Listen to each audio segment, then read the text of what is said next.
Welcome to AP26 channel. మన ముందైతే రాయపాటి అరుణ madam గారు ఉన్నారు. ఈరోజు మేడం గారు ఇంటర్వ్యూ తీసుకుందాం. నమస్తే మేడం గారు. నమస్తే అండి. మేడం గారు, జనసేన పార్టీ రాష్ట్ర అధికార ప్రతినిధిగా నియమితులు అవడం అంటే అది మామూలు విషయం కాదు. అసలు అటువంటి అవకాశం మీకు ఎలా వచ్చింది, కొంచెం వివరిస్తారా? అంటే ఫస్ట్ నుంచి నేను జనసేన పార్టీకి అలాగే పవన్ కళ్యాణ్ గారికి ఫస్ట్ నుంచి కూడా సోషల్ మీడియాలో వర్క్ చేస్తూ ఉండేదాన్ని. అప్పుడు జాబ్ ఉండేది చేతిలో, పైగా అప్పుడే గవర్నమెంట్ కొత్తగా వచ్చింది కాబట్టి ఇంకా ఏంటి అసలు ప్రభుత్వం అనేది ఒక అవగాహన కూడా ప్రజలకి సరిగ్గా రాని టైము, మంచిగా చెడ అనేది కూడా ప్రజలకి ఇంకా పూర్తిగా రాని టైము. ఆ టైంలో నేను సోషల్ మీడియాలో వర్క్ చేసుకుంటూ ఉండేదాన్ని. అంతకుముందు 2019కి ముందు వరకు అయితే 2018 దాకా పవన్ కళ్యాణ్ గారు మద్దతు ఇచ్చారు కాబట్టి టీడీపీకి వర్క్ చేశాం గ్రౌండ్లో, నేను మా వారు బూత్ లెవెల్లో కూడా వర్క్ చేశాము. ఆ తర్వాత నేను ఇంకా జాబ్లో కన్ఫైన్ అయిపోయి మార్కెటింగ్ మేనేజర్ని నేను ఆటోమొబైల్ 2-వీలర్లో. నా వర్క్లో నేను ఉండిపోయి ఓపెన్గా చేస్తే జాబ్లు ప్రాబ్లం అవుతాయి కాబట్టి ఓపెన్గా చేయకుండా సోషల్ మీడియాలో ఇన్స్టా, ట్విట్టరు, అప్పుడు టిక్ టాక్ అని ఒక యాప్ ఉండేది, ఇప్పుడు బ్యాన్ అయింది, వాటి ద్వారా పార్టీకి ఫేవర్గా చేసుకుంటూ ఉండేవాళ్ళము. అన్ఎక్స్పెక్టెడ్గా ఏం జరిగింది అంటే ఈ 2019 తర్వాత మన లోకల్ ఎలక్షన్స్కి నామినేషన్స్ పడ్డాయి, కోవిడ్ టైం జస్ట్ ముందు. ఆ టైంలో విపరీతంగా జనరల్గా ప్రజాస్వామ్యము అంటే అందరికీ హక్కులు ఉంటాయి. రాజకీయాలంటే మనం బలవంతులు అని తెలియాలంటే ఎదుటోడితో పోటీ పడాలి, ఎదుటి పార్టీతో పోటీ పడి మనం బలవంతులం, ప్రజల ఆమోదం మనకుంది అని చెప్పేసి మనం ప్రూవ్ చేసుకోవాలి ప్రజాక్షేత్రంలోకి వెళ్ళి. కానీ వైసీపీ దానికి విరుద్ధంగా నామినేషన్స్ వేసిన ఆపోజిట్ పార్టీల యొక్క నాయకుల్ని చిత్రహింసలకు గురి చేసింది. అది నేను ఒక సామాన్యురాలుగా పవన్ కళ్యాణ్ గారిని ఫాలో అవుతూ ఆయన భావజాలము నింపుకున్న ఒక వ్యక్తికి దాన్ని నేను జీర్ణించుకోలేకపోయా. అనిపించింది నాకు, వాయిస్ ఉంది, మనం తప్పుల్ని మాట్లాడగలం, ఏంటి ప్రజల హక్కులు ఏంటనేది మనకు తెలుసు, దాన్ని ప్రజలకు తెలియచేయగలం. నాలాంటి వాళ్ళని సోషల్ మీడియాకి కన్ఫైన్ అయ్యి ఉంటే పార్టీ ఇంకెప్పుడు బలపడిద్ది, ఇంకెన్నాళ్ళు పవన్ కళ్యాణ్ గారు ఒక్కళ్ళే ఒంటరి పోరాటం చేయాలి సొసైటీ కోసం అని చెప్పేసి అనిపించి నాకు నేనుగానే పార్టీ ఆఫీస్కి వచ్చి సభ్యత్వం తీసుకున్నాను. లేదండి, ఇక్కడ ఒంగోలు పార్టీ ఆఫీస్ గూగుల్లో సెర్చ్ చేసుకుని పార్టీ ఆఫీస్ ఎక్కడ అనేది కూడా తెలియదు. యాక్చువల్గా నేను ఆపోజిట్లో ఉండే షోరూంలోనే పనిచేస్తాను, అంత యాక్టివ్గా అక్కడ ఏమీ ఉండదు కాబట్టి తెలిసేది కాదు. గూగుల్లో సెర్చ్ చేసి పార్టీ ఆఫీస్ ఎక్కడ ఏంటనేది కనుక్కొని వచ్చి నేను నా అంతటి నేను కానీ జాయిన్ అయ్యాను. పార్టీ సభ్యత్వం తీసుకున్నప్పుడు సభ్యత్వాలు నడుస్తూ ఉన్నాయి. 2019 టైంలో సభ్యత్వం తీసుకొని ఇంకా ఫర్దర్గా నెక్స్ట్ జరిగే కార్యక్రమాలకి కొన్నిటికి పిలుస్తారు, కొన్నిటికి పిలవరు, కొన్ని తెలుసుకొని వెళతాము, కొన్నిటికి మాట్లాడే అవకాశం వచ్చింది, కొన్నిటికి మాట్లాడే అవకాశం రాలేదు. ఇలాగా సర్వే అవుతున్న క్రమంలో కొన్ని టీవీ ఛానల్స్కి అవకాశాలు రావడం, మాట్లాడడం, సోషల్ మీడియాలో సెల్ఫ్ వీడియోలు రిలీజ్ చేయడం, ఇట్లా జరుగుతున్న టైంలో కొంత గుర్తింపు అయితే కొంత వచ్చింది. అనుకోకుండా ఏంటి అంటే అప్పటికి చాలా అంటే NRI జూమ్ మీటింగ్లు వీటిలో మాట్లాడడం, చాలా మంది నాతో ఇంటరాక్ట్ అవ్వటం, నా భావజాలను నచ్చి పైదాకా తీసుకెళ్లడము, నాగబాబు గారి దృష్టిలో, మనోహర్ గారి దృష్టిలో నా గురించి పెట్టడం అంతా జరుగుతూ ఉన్న సమయంలో అనుకోకుండా ఒక వీడియో విపరీతంగా వైరల్ అయిపోయింది. కొడాలి నాని విషయం గురించి విపరీతంగా వైరల్. అది డైరెక్ట్ గా కళ్యాణ్ గారే చూసేసి ఇంక వెంటనే పార్టీ ఆఫీస్ సెంట్రల్ ఆఫీస్కి కాల్ చేసి హైదరాబాద్లో మీడియా హరిప్రసాద్ గారికి కాల్ చేసి ఇట్లా పలానా అమ్మాయికి మనం అధికార ప్రతినిధి ప్రకటిస్తున్నాము, వెంటనే ఇమీడియట్గా ఇన్ఫార్మ్ చేయండి అని చెప్పేసి చెప్తే నాకు వితిన్ మినిట్స్లో అంతా జరిగిపోయిందండి. సార్ అబ్రాడ్లో ఉండి కాల్ చేయడం, వీళ్ళు వెంటనే నాకు ఇన్ఫార్మ్ చేయడము, ప్రకటించడం, అంతా వితిన్ మినిట్స్లో జరిగిపోయింది. కానీ చాలా గ్రేట్ మేడం, ఎందుకంటే ఒక చిన్న స్థాయి నుంచి మీరు ఒక పార్టీలో రాష్ట్ర అధికార ప్రతినిధి వరకు నియమితులు అయ్యారంటే అది మామూలు విషయం కాదు, చాలా గ్రేట్ అని చెప్పుకోవచ్చు. అంటే దానికి అది ఓన్లీ జనసేనలోనే సాధ్యమైందండి. ఇంకో పార్టీ అయితే ఇప్పుడు నాకు ఓటు 2014లో వచ్చింది. ఫస్ట్ ఓటు బై ఎలక్షన్స్ అప్పుడే వేశాను నేను. అప్పుడు ఇక్కడ వాసు గారు రాజీనామాను ఏమో చేస్తే బై ఎలక్షన్స్ వచ్చాయి, అప్పుడు ఫస్ట్ ఓటు టీడీపీకి మద్దతులో ఉన్నారు కాబట్టి అప్పుడు కళ్యాణ్ గారు ఫస్ట్ ఓటు అప్పుడు టీడీపీకి వేశాను. ఫర్దర్గా మళ్ళీ దానికి అదే ఫస్ట్ ఓటు నాకు 2014ది ఫస్ట్ ఓటు. తర్వాత మళ్ళీ 2019కి నేను బయటకు వచ్చేసాను. ఈ 2018 దాకా టీడీపీకి వర్క్ చేశాను. కానీ గ్రౌండ్లో మాత్రమే మా గ్రామంలో వరకు తెలుసు, రాయపాటి అన్న అమ్మాయి టీడీపీకి సంబంధించి వర్క్ చేస్తుంది అమ్మాయి అంటే. ఎలా అది కూడా నోటెడ్ అంటే సైకిల్ వేసుకొని తిరిగి ఇల్లు తిరిగి ఓటు అడిగాను, సైకిల్ కోటేయండి అని చెప్పి మా ఊర్లో గ్రౌండ్ లెవెల్ అంతా. రెండో ఏంటంటే బూత్ స్థాయిలో ఏ వీధిలో మనకి ఎన్ని ఓట్లు పడతాయి, ఏ వీధిలో ఎవరు, మొత్తం బూత్ ఎలక్షన్ మేనేజ్మెంట్ అనేది బూత్ లెవెల్లో తెలుసు నాకు, అది చేశాను. తర్వాత అంటే సామాన్యులని రాజకీయాల్లోకి తీసుకురావాలి. అదే పాత చింతకాయ పచ్చడి నాయకులు ఉంటే ఎంతసేపటికి నా కొడుక్కి, నా మనవడికి, నా ముని మనవడికి అని చెప్పేసి ప్రజల ఆస్తిని తీసుకెళ్లి వాళ్ళ కుటుంబాలకు పోగేసే పనులను ఉంటారు. కాబట్టి వ్యవస్థలో పవన్ కళ్యాణ్ గారు ఆశించిన మార్పు రావాలి అంటే నాలాంటి సామాన్యులే రాజకీయాల్లోకి రావాలి, స్వార్థం తెలియని వాళ్ళు, ఏదో సాధించాలని ఆ భావజాలం ఉన్న వాళ్ళే రావాలి అని చెప్పేసి పవన్ కళ్యాణ్ గారు బలంగా భావించారు. కాబట్టి నాకు ఇంత తక్కువ స్థాయిలో గుర్తింపు అనేది సాధ్యమైంది. ఇదే స్థాయిలో ఇంకో పార్టీలు అంటే కష్టం, అది ఇంపాసిబుల్, చాలా కష్టం. ఇప్పుడు పవన్ కళ్యాణ్ గారు నాకు ఈ గుర్తింపు ఇచ్చిన తర్వాత ఈ స్థాయిలో నేను నా వాయిస్ ని బలంగా ప్రజల్లో వినిపిస్తున్న తర్వాత ప్రజలు కూడా నన్ను చాలా వరకు తమ సొంత ఇంట్లో ఆడపిల్లలాగా, అంటే అబ్బా అది మేము అడగాలనుకున్నాం, మేము చెప్పలేకపోయాం, అమ్మాయి చెప్పేసిందే, మేము ఈ చెయ్యాలనుకున్నాం, అమ్మాయి చేసేసిందే అని ప్రతి ఒక్కళ్ళు నన్ను సొంత ఇంట్లో ఆడపిల్లలాగా ఓన్ చేసుకున్నారు. వాళ్ళు ఏ ఇంటికి వెళ్ళినా పసుపు కుంకుమ చీర పెట్టకుండా నన్ను ఏ ఇంట్లో నుంచి బయటకు రానివ్వరు, సొంత ఆడపిల్లలాగా భావిస్తున్నారు ఎక్కడ చూసినా సరే.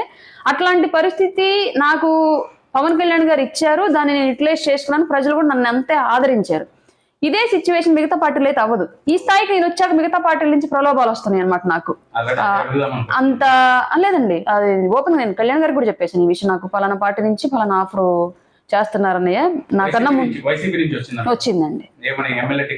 టికెట్ కాదండి, అది nominated post and some baggage cash ఇస్తామని చెప్పేసి వచ్చేసింది. నాకు ఇప్పుడు కాదు, దాదాపు ఒక 5-6 నెలల క్రితమే వచ్చింది. 5-6 నెలల క్రితమే వచ్చింది. అంతకుముందు టీడీపీ అలయన్స్ అనేది కళ్యాణ్ గారు ప్రకటించక ముందు టీడీపీ వైపు నుంచి జరిపారు సంప్రదింపులు, పార్టీలోకి వచ్చేసామని చెప్పేసి. ఇంపాసిబుల్, రాజకీయాల్లో ఉంటే పవన్ కళ్యాణ్ గారు వెంటే ఉంటా, అది నష్టం అవని, కష్టం అవని, ఇబ్బంది అవని. పవన్ కళ్యాణ్ గారిని వదిలేయాల్సి వస్తే రాజకీయాలు వదిలేస్తా కంప్లీట్ ష్యూర్, కన్ఫామ్. నేను బ్రతుకున్న రోజులు గుర్తుపెట్టుకోండి ఈ లైన్ మాత్రం. ఒకవేళ 2024 ఎలక్షన్ తర్వాత జనసేన టీడీపీ యొక్క కూటమి అయితే అధికారంలో రాకపోతే మీరు జనసేనలోనే కొనసాగుతారా? అసలు జనసేన పార్టీ మనుగడ సాగిస్తుందా? ఫస్ట్ విషయం, జనసేన పార్టీ ఆవిర్భావము అలాగే ఇప్పుడు నడుపుతున్న తీరు, ఇక మీద నడపబోయే తీరు అనేది గెలుపు ఓటములకు అతీతం. ఒక్క సంవత్సరము ఒక ఎలక్షన్ గెలుపులతోనూ జనసేన పార్టీ యొక్క మనుగడ అనేది ముడిపడి లేదు. గత ఎన్నికలతో పోల్చుకుంటే ఇప్పుడు రాబోయే ఎన్నికల్లో జనసేన యొక్క ప్రభావం పెరిగిందని అనుకోవచ్చా? ముమ్మాటికండి. ఇవాళ రాష్ట్ర రాజకీయాలు మీరు చూసినట్లయితే ఒకప్పుడు పవన్ కళ్యాణ్ గారు మాట ఇచ్చారు మా అందరికి, డబ్బులు సంపాదించి ఇవ్వలేను కానీ మీకు పేరు సంపాదించిస్తాను, అలాగే రాష్ట్ర రాజకీయాలు జనసేన ప్రస్తావన లేకుండా జరిగే ప్రసక్తి అయితే ఉండదు, నిలబడతానని చెప్పేసి ఆ రోజు మాట్లాడారు. ఇవాళ ఎగ్జాక్ట్గా ఢిల్లీ నుంచి ఆంధ్రప్రదేశ్ గల్లీ వరకు, అక్కడ కేంద్రంలో ఆంధ్రప్రదేశ్ గురించి మాట్లాడాల్సి వచ్చినా, ఇక్కడ ఆంధ్రప్రదేశ్లో ఏ విలేజ్లో మాట్లాడాల్సి వచ్చినా పవన్ కళ్యాణ్ గారి ప్రస్తావన, జనసేన పార్టీ ప్రస్తావన, జనసేన కార్యకర్త యొక్క ప్రస్తావన లేకుండా రాజకీయాలు జరుగుతున్న పరిస్థితి లేదు. అంతెందుకండి 2019 నుంచి ఇప్పటి వరకు మీరు ముఖ్యమంత్రి గారి సభలు కనుక చూసినట్లయితే, పార్టీ సభ పెట్టినా ప్రజల సభ పెట్టినా సరే అతను పవన్ కళ్యాణ్ గారి గురించి ప్రస్తావన చేయకుండా అతను ప్రసంగం ముగించిన పరిస్థితి ఏ రోజు లేదు. దాన్ని బట్టి అర్థం చేసుకోవాలి మనం ఆయన ఎంత ఇంపాక్ట్ చూపించారు పవన్ కళ్యాణ్ గారు రాష్ట్ర రాజకీయాల మీద. ఇప్పుడు చూస్తే జగన్మోహన్ రెడ్డి గారు అయితే మీ యొక్క పార్టీ అధినాయకుడు అయినటువంటి పవన్ కళ్యాణ్ గారిని పదే విమర్శిస్తూ ఉన్నారు. అది ఏమనంటే మీ అందరికీ తెలుసు, ఒకసారి లోకల్, ఇంకోసారి నాన్ లోకల్, ఇంకోసారి వచ్చి ఇంటర్నేషనల్ అని, 3 పెళ్లిళ్ళని పదే విమర్శిస్తూ ఉన్నారు. దీని మీద మీ యొక్క అభిప్రాయం ఏంటి మేడం గారు? ఒక అనర్హుడిని తీసుకొచ్చి ఉన్నతమైన స్థానం మీద కూర్చోబెడితే, కుక్కను తీసుకెళ్లి సింహాసనం మీద కూర్చోబెట్టిన దాని బుద్ధి ఎప్పుడు, దాని చూపు ఎప్పుడు చెప్పుల మీద ఉండిద్ది అనడానికి జగన్మోహన్ రెడ్డి ఒక ఉదాహరణ. గౌరవనీయమైన స్థానం ఇచ్చి, చాలా భారీ మ్యాండేట్ మెజారిటీ ఇచ్చి ముఖ్యమంత్రి స్థానం అప్పచెప్తే, రాష్ట్ర ప్రజల గురించి మాట్లాడాల్సి వచ్చిన ప్రతి సభలో కూడా ప్రతిపక్ష నాయకుల యొక్క వ్యక్తిగత జీవితాల గురించి మాట్లాడడం గతంలో మనం ఎప్పుడు చూడలే, ఇక మీదట కూడా చూడబోం. కేవలం అది జగన్మోహన్ రెడ్డికి చెల్లింది. అలాగని అతని కుటుంబం కానీ, అతని జీవితం కానీ, అతని ఇంట్లో జరుగుతున్న సంఘటనలు కానీ, అతని కుటుంబ సభ్యుల జీవితాలు కానీ ఏమన్నా స్వచ్ఛంగా ఉన్నాయా అంటే వాటంత నిశ్చయంగా ఇంకొకటి లేదు. అంత నికృష్టమైన జీవితాలు, వాళ్ళ కెరీర్, వాళ్ళ చరిత్ర అంతా ఉంటే ఈ వ్యక్తి అవన్నీ కప్పిపెట్టి, వాళ్ళ ఇంట్లో హత్యలు ఎందుకు జరిగాయో అతనికి తెలుసు, వాళ్ళ ఇంట్లో అన్ని పెళ్లిళ్ళు ఎందుకు జరిగాయి అతనికి తెలుసు, వీళ్ళ తండ్రి గారి పుట్టుక, వీళ్ళ తాతగారి పుట్టుక, వీళ్ళ కుటుంబ సభ్యుల పుట్టుకలు ఏంటి అతనికి తెలుసు. అన్ని పక్కన పెట్టేసి కేవలం ఎక్కడ జరగనట్టు పవన్ కళ్యాణ్ గారి జీవితాన్ని మాట్లాడుతూ ఉన్నాడంటే పాలన చేతగాక పసలేని వాగుడు వాగుతున్నాడని చెప్పేసి రాష్ట్ర ప్రజలు అర్థం చేసుకున్నారు. మేడం మీ మీద కూడా సోషల్ మీడియా పరంగా చూస్తే విపరీతమైన కామెంట్లు చేశారు. వ్యక్తిగతంగా మీ యొక్క వ్యక్తిగత జీవితం మీద కూడా కామెంట్ చేయడం జరిగింది. అప్పుడు మీ యొక్క కుటుంబ సభ్యులు అసలు ఈ రాజకీయం మనకెందుకు, మనకు అవసరమా ఈ ఇట్లాంటి మాటలు పడడం అని మీ మీద ఏమన్నా కుటుంబ పరంగా మీ మీ మీ కుటుంబం అయితే వద్దు అని రాజకీయాలు అని చెప్పడం జరిగిందా? మీ కుటుంబంలో ఏమన్నా బాధపడడం జరిగిందా ఇట్లాంటి వ్యక్తిగతమైన విమర్శలు వచ్చినప్పుడు? కుటుంబ సభ్యులు అంటే మా వారైతే నా చిన్నప్పటి నుంచి ఆయన నేను కలిసి పెరిగాం, లవ్ మ్యారేజ్ కాబట్టి మా వారితో ఇబ్బంది రాలేదు. కానీ బంధువుల నుంచి వచ్చిందండి. ఎప్పుడు ఒక మాట అనిపించుకోలేదు, నువ్వు ఎక్కడున్నా సరే రాయల్టీగా బతికావు, ఎందుకు నీకు ఈ రాజకీయాల్లోకి వచ్చాక ఇట్లాంటి మాటలు పడుతున్నావు, ప్రతి వాళ్ళు మీ అమ్మాయే కదా ఇది ఇట్లా వీడియో వచ్చింది, మీ అమ్మాయి కదా ఇట్లా మాట్లాడుతున్నారు, మీ అమ్మాయి గురించి వీళ్ళు తిడుతున్నారు అని చెప్పేసి అడుగుతుంటే మాకు ఇబ్బందిగా ఉంటుంది. మనకేం రాజకీయాల్లో మనకేమైనా వీళ్ళు పెద్ద పెద్ద పదవులు ఇస్తారా, మనం ఏమైనా ఎదిగేది ఉంది దీంట్లో, ఎందుకు మనకి వాళ్ళకి ఎవరికి పనులు చేసి ఇట్లా మనం మాటలు పట్టడం అని చెప్పేసి చాలా మంది బంధువులు అయితే ఫోన్లు చేసి లేదంటే ఏదైనా పెళ్ళిళ్ళు వాటిలో కలిసినప్పుడు అంటం అయితే జరిగింది. మా వారైతే ఎప్పుడు కూడా ఇవన్నీ ఫస్ట్లోనే చెప్పాడు, రాజకీయాల్లోకి ప్రత్యక్షంగా వెళ్తున్నావు అంటే చాలా మాటలు పడాల్సి వచ్చింది, దానికి సిద్ధపడేళ్ళు, లేదంటే మాత్రం వెళ్ళగాకని ఫస్ట్లోనే చెప్పాడు. అలాగే జరిగింది. అప్పుడు ఇప్పుడు ఎప్పుడు ఆయన సపోర్ట్ అలాగే ఉంది. ఎందుకంటే చిన్నప్పటి నుంచి తెలుసు వీళ్ళేసిన నిందలు నమ్మే పరిస్థితి లేదు. ఇంట్లో నా భర్త, నా పిల్లలు, నా తల్లిదండ్రులు, నేనుండే నా ఊరుతోటి సమస్య లేనప్పుడు బయట ఎవడిని వాక్కున్నా నాకు అభ్యంతరం లేదు. నా ఊర్లో తల్లి ఊరు, అత్తగారి ఊరు పక్క పక్కనే ఉన్నాయి కాబట్టి నేనేంటి అనేది చిన్నప్పటి నుంచి తెలుసు అందరికీ. కాబట్టి ఊళ్ళో కూడా నన్ను ఎవరు ఆ వీడియోలు ఆ మాటలన్నీ వస్తున్నాక నన్ను ఎప్పుడు తక్కువ చేసి చూడటం, చులకన పరచడం ఎప్పుడు చేయలే. చాలా గౌరవం ఇచ్చారు, చాలా మోరల్ సపోర్ట్ ఇచ్చారు ఊళ్ళో కూడా. నా కమ్యూనిటీ కానివ్వండి, ఎస్సీ సామాజిక వర్గం నుంచి, ఇప్పుడు నేను ఉంటుంది కాబట్టి ఆ సామాజిక వర్గం నుంచి, నా ఫ్యామిలీ నుంచిగా నాకు ఎప్పుడు ఫుల్ సపోర్ట్ ఉంది. ఇక మీదట కూడా అంతే సపోర్ట్ ఉంటుంది. ఆ సపోర్ట్ని అలాగే కాపాడుకోవడానికే నేను ఎక్కడ ఎలాంటి మాట మచ్చ రాకుండా నేను స్వచ్ఛందంగా నాకు నేను చేసుకుంటూ వెళ్తున్నాను. మేడం, ఇప్పుడైతే టీడీపీ జనసేన పొత్తులు అయితే పెట్టుకున్నాయి. ఈ పొత్తుల వల్ల జనసేన కన్నా టీడీపీ పార్టీ ఎక్కువ లబ్ధి పొందుతుంది అని వైసీపీ పార్టీ వారు విమర్శిస్తూ ఉన్నారు. దీని మీద మీ అభిప్రాయం? పొత్తుల వల్ల ఇవాళ ఏ పార్టీ లాభపడిద్ది అనే దానికన్నా కూడా ప్రధానంగా ఒక సామాన్యురాలుగా చెప్పాలి అంటే ఆంధ్రప్రదేశ్ ప్రజలు లాభపడతారు. ఇరు పార్టీలు ఉంటాయి కాబట్టి ఎవరు ఒకరికి తెలియకుండా ఒకరు అవినీతికి పాల్పడడానికి ఛాన్స్ ఉండదు. ఎవరు చేసినా సరే ఇంకొకరు బయటపడతారన్న భయంతో ఖచ్చితంగా ప్రజల కోసమే, అభివృద్ధి కోసమే పనిచేస్తారు 100%. ఎందుకంటే పాలనలో భాగస్వామ్యం తీసుకుంటున్నాం కాబట్టి ఏ ఒక్కళ్ళు వాళ్ళ ఫ్రీ హ్యాండ్గా ప్రజలకు అన్యాయం చేసేలాగా జగన్మోహన్ రెడ్డి వాళ్ళ 1000 కోట్ల ధనం తింటున్నాడు, ఆ స్కీములు ఈ పథకాలు అని చెప్పేసి పేరుకి చెప్పి ఆ డబ్బంతా కూడా బినామీల అకౌంట్లోకి వెళ్తుంది. ప్రతిసారి మా పిఎస్సి చైర్మన్ అయినటువంటి నాదెళ్ల మనోహర్ గారు ప్రెస్ మీట్ పెట్టి మొత్తం లెక్కలతో సహా చెప్తూ ఉన్నాడు. ఇప్పటివరకు ప్రభుత్వం సైడ్ నుంచి దానికి సంబంధించి ఎలాంటి వివరణ బయటకు రాలేదు. ఏ ప్రెస్ మీట్కి కూడా ఇప్పటివరకు వివరణ ఇవ్వడానికి జరగలేదు. అంటే ఖచ్చితంగా అవినీతి చేస్తున్నారు కాబట్టి దాన్ని కప్పిపుచ్చి తప్పించుకు తిరుగుతున్నారు వైఎస్ఆర్సీపీ పార్టీ వాళ్ళు. రేపొద్దున పొత్తులో ఇరు పార్టీలు అధికారంలో ఉంటే ఎవరికి అన్యాయము అవినీతి జరగకుండా క్లియర్గా ప్రజలకే మంచి జరిగే పరిస్థితి అయితే ఉండిద్దండి. పొత్తులో భాగంగా ఎన్ని సీట్లు అయితే రావచ్చని మీరు అనుకుంటున్నారు మేడం? ఇప్పటి వరకు దీనికి సంబంధించి మాకు ఎలాంటి క్లారిటీ లేదు. ఇంకొక వన్ వీక్ లో మాక్సిమము బీజేపీ సైడ్ నుంచి ఇంకా డెసిషన్ పెండింగ్ ఉంది కాబట్టి బీజేపీ కన్ఫర్మేషన్ ఇస్తే 3 పార్టీల నుంచి టికెట్లు అనేవి ప్రకటన జరుగుతుందండి. అప్పటి వరకు వినిపించే అన్ని కూడా ఊహాగానాలు, ఏది వాస్తవం కాదు. ఎందుకంటే మా పార్టీ నుంచి పవన్ కళ్యాణ్ గారు ఎవరితోనూ షేర్ చేయలేదు ఇప్పటికి ఈ విషయం వరకు. టీడీపీ వైపు నుంచి చంద్రబాబు నాయుడు గారు షేర్ చేయలేదు. కాబట్టి ఇప్పటి వరకు జరుగుతున్నవన్నీ కూడా ఊహాగానాలే. రాబోయే రోజుల్లో రాయపాటి అరుణ గారిని ఎమ్మెల్యేగా మేము చూడవచ్చా? మీకేమన్నా అటువంటి కోరిక ఉందా మేడం గారు? 2024కి నేనైతే ఆశించట్లేదు, టికెట్ ఆశించట్లేదు. నేను పవన్ కళ్యాణ్ గారికి భారం అవ్వాలనుకోవట్లేదు. ఇప్పుడు 2024లో ఆయన్ని ఇబ్బంది పెట్టి ఖచ్చితంగా ఆయన కనుక నాకు అవకాశం ఇస్తే డెఫినెట్గా పోటీ చేస్తాను. టికెట్ ఇచ్చినా ఇవ్వకపోయినా దానికి సంబంధం లేకుండా నా వర్క్ ఇలాగే కొనసాగిద్ది. నా కష్టాన్ని గుర్తించి ఆయన రేపొద్దున అధికారంలోకి వచ్చాక ఏదో ఒక గౌరవప్రదమైన స్థానం ఇస్తారని నేను బలంగా నమ్ముతున్నాను. ఇచ్చినా ఇవ్వకపోయినా కూడా నా ప్రయాణం ఆయనతో కొనసాగే విషయం అది క్లియర్గా. ఎందుకంటే నా భావజాలం వేరు, ఆయనతో కనెక్ట్ అయిన భావజాలం నాది, ఆయన మనస్తత్వంతో. ఇంకోటి ఏంటంటే 2029కి మహిళా రిజర్వేషన్ అనేది వచ్చింది కాబట్టి అమలులోకి ఖచ్చితంగా 2029లో పోటీకి నేను సిద్ధపడతానండి, అన్ని రకాలుగా కూడా నా సామర్థ్యాలను పెంచుకొని. మేడం, టీడీపీ అంటే కమ్మవారి పార్టీ, వైసీపీ అంటే రెడ్డి పార్టీ, అదేవిధంగా జనసేన అంటే కాపుల పార్టీ అని అనుకోవచ్చా? లేదా ఏమన్నా ఆ పార్టీలకి మీ పార్టీలకి తేడా ఉందా? పార్టీ పరంగా పవన్ కళ్యాణ్ గారి మనస్తత్వం పరంగా అలాంటిది అసలు లేదండి. కాకపోతే ఇక్కడ ఏం జరుగుతుందంటే గ్రామాల్లో ఎప్పుడు ఈ ప్రజలు ఓన్ చేసుకుంటారు ఇది మక్కుల పార్టీ అని చెప్పేసి. ప్రజలు ఓన్ చేసుకున్నప్పుడు ఆటోమేటిక్గా రెడ్లకు వ్యతిరేకంగా కానీ చౌదరులకు వ్యతిరేకంగా కానీ ఒక దళితుడో బీసీయో బయటకు వచ్చి వాళ్ళు డబ్బు ఖర్చు పెట్టి ధైర్యంగా ఇది మేము చేస్తామనే దమ్ము ఉండే పరిస్థితి ప్రస్తుతం ఉన్న ఆంధ్ర రాష్ట్ర పరిస్థితుల్లో లేదు. కాబట్టి కొన్ని చోట్ల బలంగా కాపులు బయటకు వచ్చి ఢీకొన్నారు.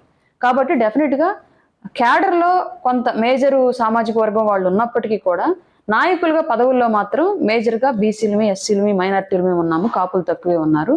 కాకపోతే ఏ పార్టీనైనా ఓన్ చేసుకునేది ప్రజల అభిష్టం మేరకు జరిగేది కాబట్టి అది అధ్యక్షుడికి సంబంధం లేదు. ఇప్పుడు జగన్మోహన్ రెడ్డి గారిని చూస్తే ప్రతి ఒక్క సభల్లో ఇప్పుడు సిద్ధం అని సభలు పెడుతూ ఉన్నారు. ఆ సభల్లో అయితే నా ఎస్సీ, నా బీసీ, నా మైనార్టీ అని ఒక నినాదంతో ముందుకు పోతూ ఉన్నారు. ప్రధానంగా చూస్తే మీరు ఎస్సీ సామాజిక వర్గం, మీ యొక్క ఎస్సీ సామాజిక వర్గంలో కూడా దాదాపు 80% పీపుల్ అయితే జగన్మోహన్ రెడ్డి గారికి సపోర్ట్ ఉంటారు. అదే మనందరికీ తెలుసు.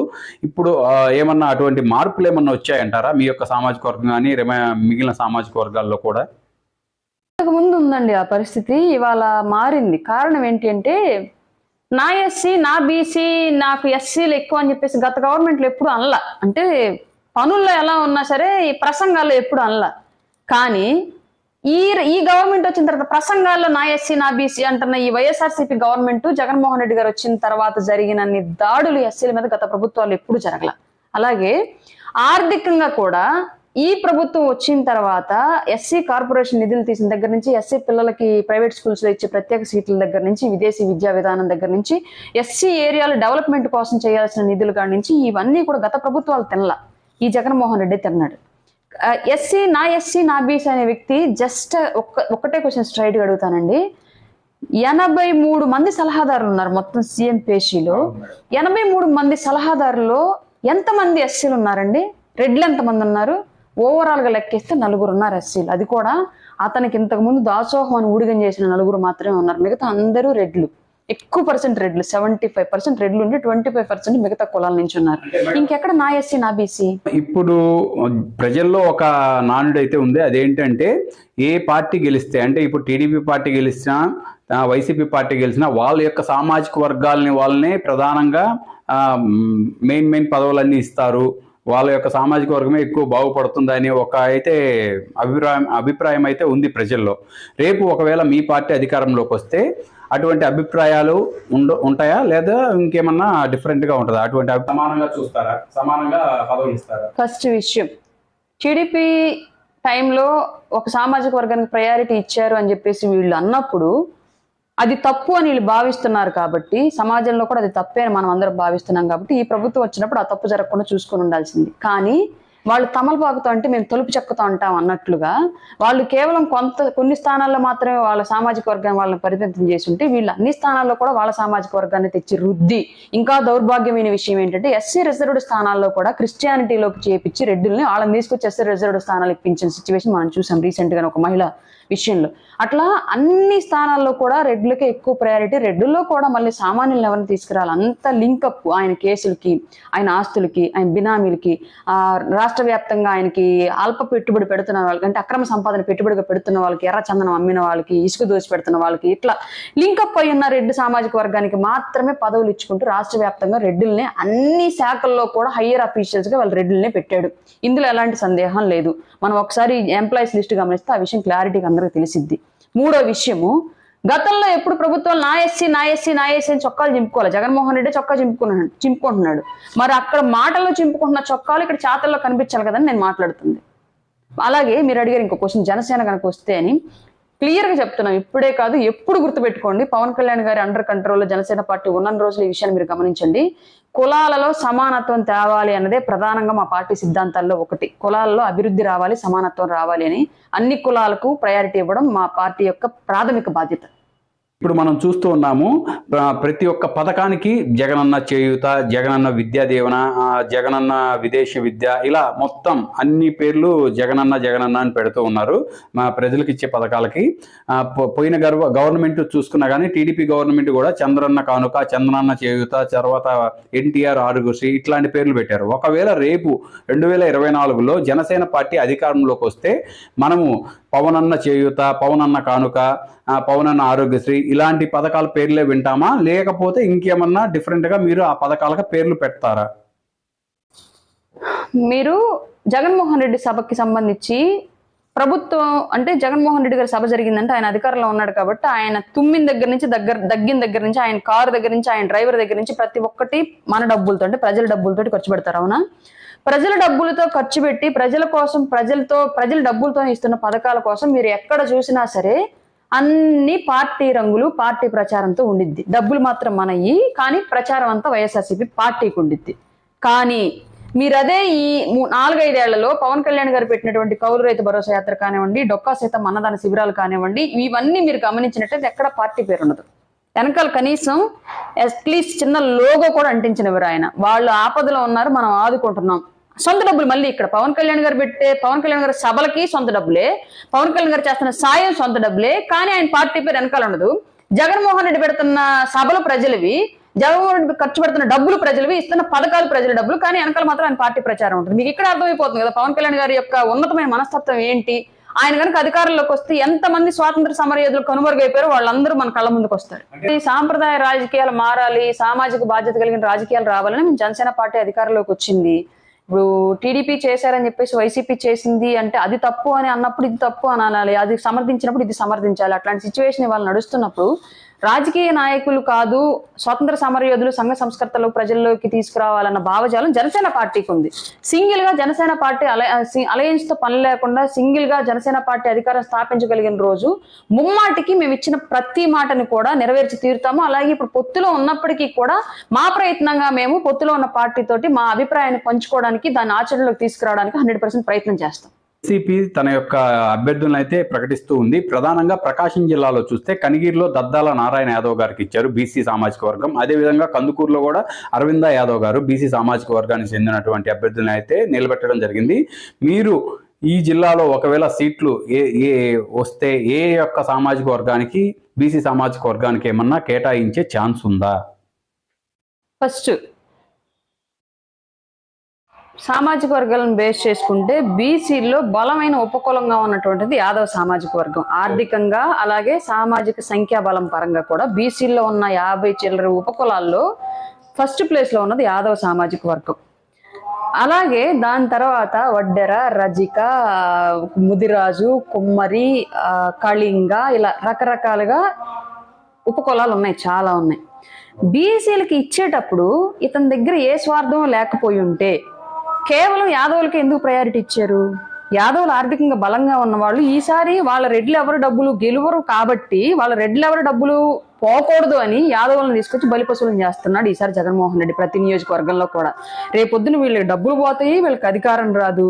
ఒకవేళ వీళ్ళ డబ్బులతో వీళ్ళ కుల బలం ఉండి బీసీలు ఈ మధ్య కొత్తగా వీళ్ళ కుల మీటింగ్లు పెట్టేసి కుల సంఘాలను రెచ్చగొట్టేసి మా కులానికి ఓటిస్తేనే మేము ఓటేస్తాము, మా కులానికి సీట్ ఇస్తేనే ఒక వాదన తీసుకొచ్చారు. కాబట్టి బీసీలకు టికెట్ ఇవ్వడం మూలంగానే ఓటు బ్యాంకు కనుక ట్రాన్స్ఫర్ అయ్యి మళ్ళీ కనుక జగన్మోహన్ రెడ్డి కనుక వచ్చినా సరే ఇవాళ వరకు మీరు కొన్ని సీట్లు చూసినట్టయితే సిదిరి అప్పలరాజు కానివ్వండి, తానేటి వనిత కానివ్వండి, మేకతూరి సుచరిత కానివ్వండి, పుష్పశ్రీవాణి కానివ్వండి, వీళ్ళందరూ మంత్రులుగా ఉన్నప్పటికీ కూడా కనీసం చిన్న చెక్కు మీద 10,000 రూపాయల చెక్కు మీద కూడా సంతకం చేసే పరిస్థితి వీళ్ళకి ఇవ్వాల.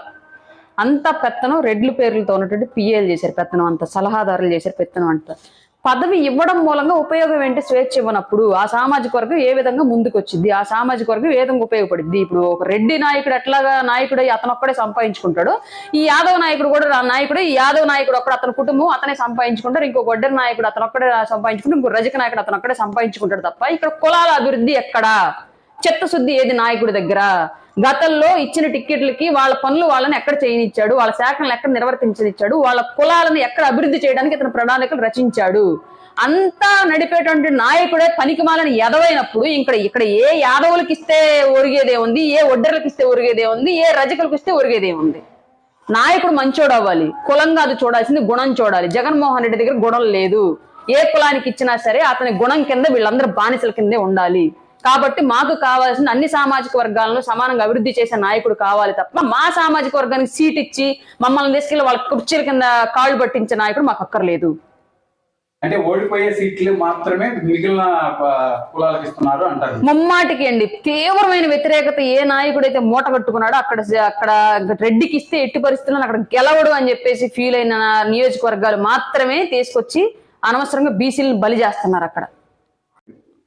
మేడం, ప్రకాశం జిల్లా జనసేన పార్టీలో అంతర్గత విభేదాలు ఉన్నాయని ఒక టాక్ అయితే నడుస్తుంది. నిజంగా మీ యొక్క పార్టీలో అంతర్గత విభేదాలు ఉన్నాయా? ఇంతవరకు అధికారమే రానటువంటి పార్టీలో అంతర్గత విభేదాలు ఏంటంటారు మేడం? రాజకీయాలు అన్నాక ఏ పార్టీలోనే విభేదాలు ఉంటాయి. మా వాళ్ళకి కొంచెం అధికారము రాజకీయ అనుభవం తక్కువ కాబట్టి కొంత ఎక్కువ ఉండొచ్చు ఈ పార్టీలో. అది తొందరలో సరి చేస్తారు. ఆల్మోస్ట్ ఉన్న మాట వాస్తవమే. దానికి నేను బాధితురాల్ని. అందులో మళ్ళీ దాచేది ఏమీ లేదు. అది బహిరంగంగానే బయట పెడుతున్నారు కాబట్టి అవతల వాళ్ళు. తొందరలో సర్దుబాటు జరుగుతుందని చెప్పేసి అయితే ఆశిస్తున్నానండి. అధిష్టానం దృష్టికి కూడా తీసుకెళ్లాను. ఎలక్షన్ అయిపోయేంత వరకు ఓపిక పట్టున్నారు. ఆ తర్వాత దానికి సంబంధించి చర్యలు అనేవి కంపల్సరీగా స్వయంగా కళ్యాణ్ గారే వచ్చి చేపడతారని చెప్పారు.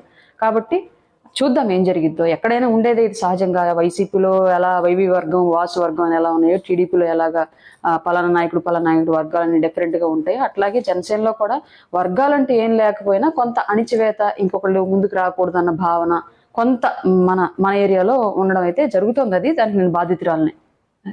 ఇప్పటికిప్పుడు జగన్మోహన్ రెడ్డి గారు మీకు పర్సనల్గా ఫోన్ చేసి, రాయపాటి అరుణ గారు మీకు ఎమ్మెల్యే టికెట్ కానీ ఎంపీ టికెట్ కానీ మీరు అడిగిన చోటకి నుంచి మిమ్మల్ని అభ్యర్థిగా నిలబెట్టి నేను గెలిపిస్తాను అని ఒక ఆఫర్ ఇస్తే మీరు పార్టీ మారతారా, లేకపోతే జనసేనలోనే కొనసాగుతారా?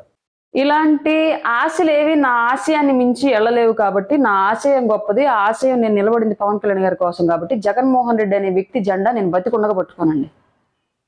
కన్ఫర్మ్ అండి. నాకు అసలు అతని ఆలోచన విధానం అంటే నా అసహ్యం అండి. Thank you madam.